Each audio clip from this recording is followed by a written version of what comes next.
আসসালামু আলাইকুম রহমতুল্লাহি ওয়া বারাকাতুহু। আলহামদুলিল্লাহি রাব্বিল আলামিন ওয়াসসালাতু ওয়াসসালামু আলা নবিয়িনা মুহাম্মদ ওয়া আলিহি ওয়া আসহাবিহি আজমাইন, আম্মা বা'দ। সুপ্রিয় দর্শক শ্রোতা ভাই বোনেরা, আজকের পৃথিবীর সবচেয়ে আলোচিত এবং ঘটনাবহুল ভূখণ্ডসমূহের অন্যতম হলো সিরিয়া। একজন মুসলমানের কাছে মক্কা এবং মদিনার পরে তৃতীয় সবচেয়ে গুরুত্বপূর্ণ এবং পবিত্রতম ভূখণ্ড হলো সিরিয়া।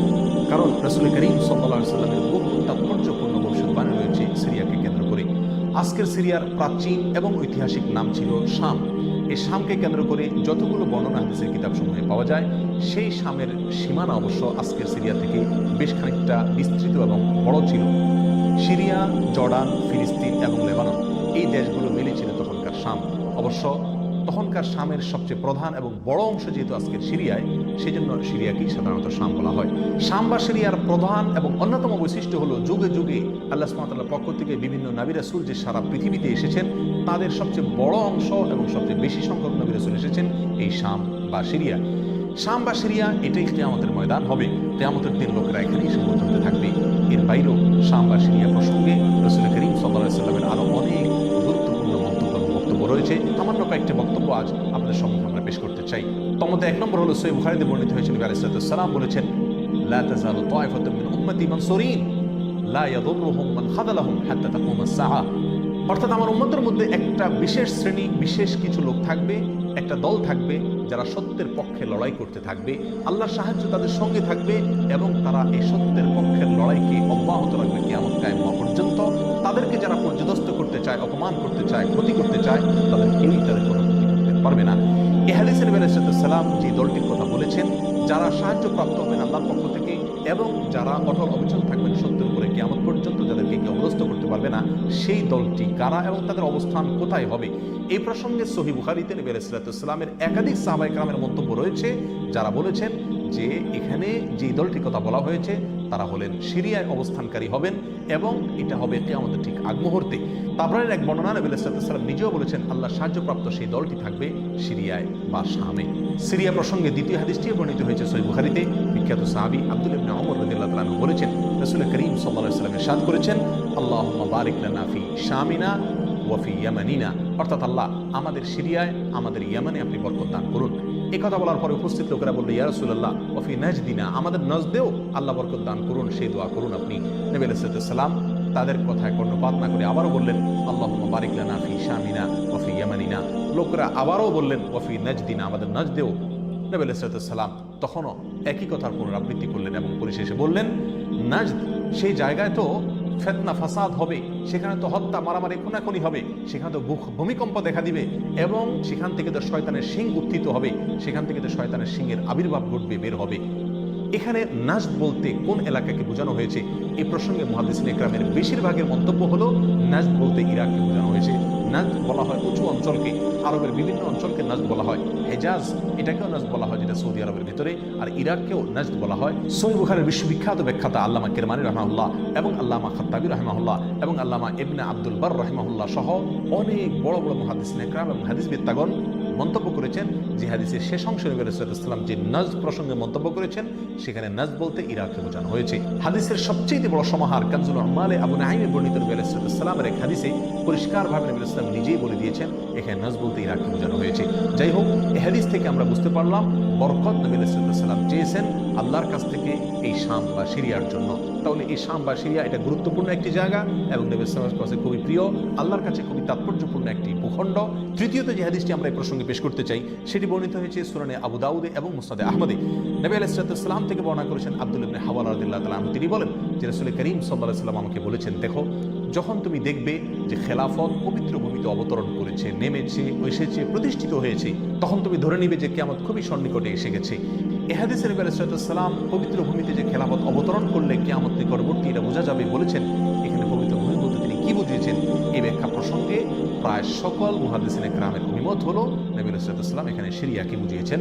আগে এবং পরের আলোচনাকে পর্যালোচনা করলে সেটাই পরিষ্কার হয়ে যায়। সিরিয়া প্রসঙ্গে চতুর্থ যে হাদিসটি আমরা পেশ করতে চাই, সেটি সুনান তিরমিজিতে বর্ণিত হয়েছে। সেই হাদিস থেকে বোঝা যায় নবী আলাইহিস সালাম সিরিয়াকে গোটা মুসলিম বিশ্বের জন্য হৃৎপিণ্ড হিসেবে অভিহিত করেছেন, মন্তব্য করেছেন।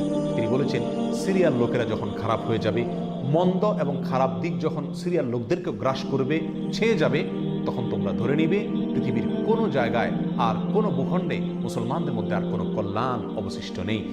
অর্থাৎ হৃৎপিণ্ডের মতো সিরিয়ার মানুষের মধ্যে যখন পচন ধরবে তখন গোটা দেহে, গোটা মুসলিম বিশ্বের মধ্যেই পচন তার আগেই ধরে গেছে, এটা পরিষ্কারভাবে বোঝা যাবে। এই হাদিস থেকেও সিরিয়া অত্যন্ত গুরুত্বপূর্ণ ভূখণ্ড, সেটা পরিষ্কারভাবে আমরা বুঝতে পারি। সিরিয়া প্রসঙ্গে 5 নম্বর হাদিসটি বর্ণনা করেছেন আবু হুরায়রা রাদিয়াল্লাহু তাআলা আনহু। এটি বর্ণিত হয়েছে সূরা ইবনে মাজাহ। নবী আলাইহিস সালাম বলেছেন, একটা সময় আসবে যখন গোটা বিশ্বে বড় বড় যুদ্ধ বিগ্রহ সংঘটিত হবে। বিশ্বজুড়ে যখন বড় বড় যুদ্ধ দেখা দিবে, তখন মাওয়ালিদের অর্থাৎ নওমুসলিমদের একটি দল আল্লাহর পক্ষে, সত্যের পক্ষে, আল্লাহর দ্বীনের জন্য লড়াই করতে থাকবে এবং তখনকার আধুনিক যত অস্ত্রশস্ত্র এগুলিতে তারা সজ্জিত থাকবেন এবং সত্যের পক্ষে লড়াই করতে থাকবেন। তাহলে চরম সংকটময় পরিস্থিতিতে আল্লাহ সুবহানাহু ওয়া তাআলার একটা বিশেষ সাহায্য এবং অনুগ্রহ আমরা দেখতে পাচ্ছি, আর সেটা অবতীর্ণ হবে, সেটা নাজিল হবে এই সিরিয়ার দামেস্ক নামক শহরে। নাম্বার 6, সিরিয়া প্রসঙ্গে নবী আলাইহিস সালামের আরেকটি তাৎপর্যপূর্ণ ভবিষ্যৎবাণী রয়েছে, যেটি বর্ণিত হয়েছে সহিহ মুসলিমে। বর্ণনা করেছেন সাহাবী নওয়াস ইবনে সুমাআন রাদিয়াল্লাহু তাআলা আনহু।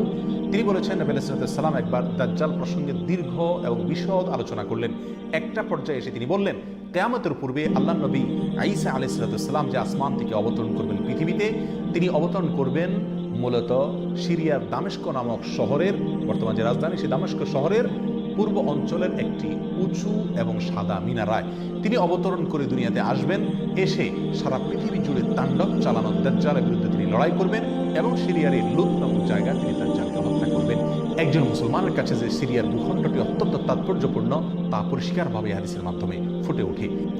নাম্বার 7, তিরমিজি বর্ণিত এক হাদিসে আসছেন, নবী আলাইহিস সালাম ইরশাদ করেছেন, কিয়ামতের পূর্বে ইয়েমেনের হাজরামাউত নামক শহরে সেখানে আগ্নোৎপাত দেখা দিবে, আগ্নেয়গিরি দেখা দিবে এবং সে আগুন মানুষকে ধোঁয়া করতে থাকবে। সেই পরিস্থিতি আসলে কিয়ামতের ঠিক পূর্ব মুহূর্তে আমরা কি করব, এই প্রসঙ্গে সাহাবা ইকরাম নবী আলাইহিস সালামের কাছে দিক নির্দেশনা চাইলে তিনি বললেন, আলাইকুম বিশাম, তোমরা শাম বা সিরিয়ায় গিয়ে আশ্রয় নিবে। অন্য এক হাদিসে আসছেন, নবী আলাইহিস সালাম বলেছেন, একটা সময় আসবে যখন 3টা জায়গায় একসঙ্গে যুদ্ধ চলবে, সিরিয়ায় এবং ইয়েমেনে এবং ইরাকে। একজন সাহাবী প্রশ্ন করলেন, ইয়া রাসূলুল্লাহ, আমাকে ওই সময় আপনি কোন পক্ষের হয়ে লড়াই করার জন্য নির্দেশ করবেন? নবী আলাইহিস সালাম বলেছেন, তুমি শামের হয়ে অর্থাৎ সিরিয়ার হয়ে তুমি লড়াই করবে, আর যদি সিরিয়া হয়ে লড়াই করার সামর্থ্য তোমার না থাকে তাহলে ইয়ামানের পক্ষ তুমি অবলম্বন করবে। এই হাদিসে একেবারে পরিষ্কারভাবে সিরিয়ার গুরুত্ব এবং তাৎপর্য আমাদের কাছে ফুটিয়ে তুলছে। নাম্বার 8, মুসনাদ আহমদ সহ বহু হাদিসের কিতাবে বর্ণিত হয়েছে, কিয়ামতের পূর্বে যে আগ্নেয়গিরি দেখা যাবে, যে আগ্নোৎপাত দেখা দিবে, সে আগুন মানুষকে ধাওয়া করতে থাকবে এবং সারা পৃথিবীর মানুষকে ধাওয়া করতে করতে করতে একটা জায়গায় একত্রিত করবে, আর সেটি হলো সিরিয়া। নবী আলাইহিস সালামের ভাষায় আরদুল মাহশারি ওয়াল মানশার, অর্থাৎ সিরিয়াই হবে কিয়ামতের ময়দান। কিয়ামতের সময় সারা পৃথিবী থেকে মানুষ সমবেত হয়ে এই সিরিয়াতেই একত্রিত হতে থাকবে। নাম্বার 9, নবী আলাইহিস সালাম আরেক হাদিসে বলেছেন, মালায়েকাতুল্লাহি বাসিদু আজনিহাতাহুম আলা শাম, আল্লাহর ফেরেশতাগণ সিরিয়ার উপরে তাদের ডানাকে ছেয়ে আছেন অথবা ছেয়ে থাকবেন। এই হাদিস থেকেও শাম বা সিরিয়ার গুরুত্ব করে পরিষ্কারভাবে ফুটে ওঠে।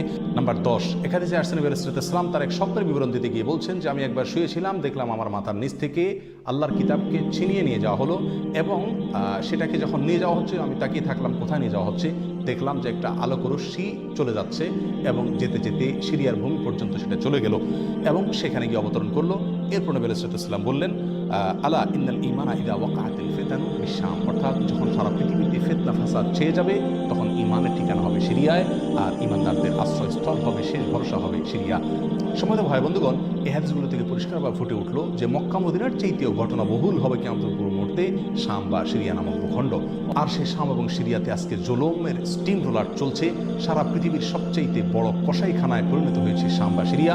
এখানকার নিরীহ নারী, পুরুষ, শিশু, সাধারণ মানুষ আজ তাদের রক্ত সম্পূর্ণ হালাল মনে করা হচ্ছে। ত্রিমুখী বা চতুর্মুখী লড়াইয়ে আজ সেখানকার মানুষ বলি পাঠা হয়ে গেছে। সারা পৃথিবীর সবচেয়ে বড় কসাইখানায় পরিণত হয়েছে। সেখানকার নারী, পুরুষ, সাধারণ মানুষ সকলের আর্তনাদে আকাশ বাতাস ভারী হয়ে উঠছে।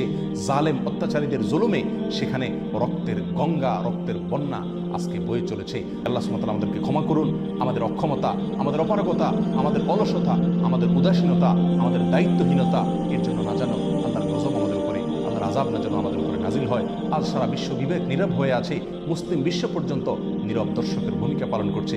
আপনার আমার মতো সাধারণ মানুষ আজকের বিশ্ব ব্যবস্থা আমাদের হাত পাকে একরকম বেঁধে রেখেছে। আমরা তাদের পাশেও দাঁড়াতে পারছি না। অতএব কমপক্ষে আল্লাহর কাছে দোয়া করি, আল্লাহ আমাদের অক্ষমতাকে ক্ষমা করুন, আল্লাহ তাদের সাহায্য করুন, তাদের সহযোগিতা করুন। জালেমদের কালো হাতগুলোকে আল্লাহ সুবহানাহু ওয়া তাআলা ভেঙে চুরে চুরমার করে দিন। প্রিয় বন্ধুগণ, নিরাশ হওয়ার কোনো কারণ নেই। সিরিয়ার মানুষদের দিয়ে আল্লাহ সুবহানাহু ওয়া তাআলা অনেক বড় খেদমত দিবেন। হয়তো তাদের পরীক্ষা চলছে, আল্লাহ সাহায্য ইনশাআল্লাহ অচিরেই আসবে। আল্লাহ সাহায্য তাদের সঙ্গে আসুক এবং সকল প্রকার জালিমদেরকে আল্লাহ সুবহানাহু ওয়া তাআলা ধ্বংস করুন, সেই দোয়া আল্লাহ সুবহানাহু ওয়া তাআলার কাছে আমরা রাখি। ওয়া আখিরু দাওয়ানা আলহামদুলিল্লাহি রাব্বিল আলামিন। আসসালামু আলাইকুম ওয়া রাহমাতুল্লাহি ওয়া বারাকাতুহু।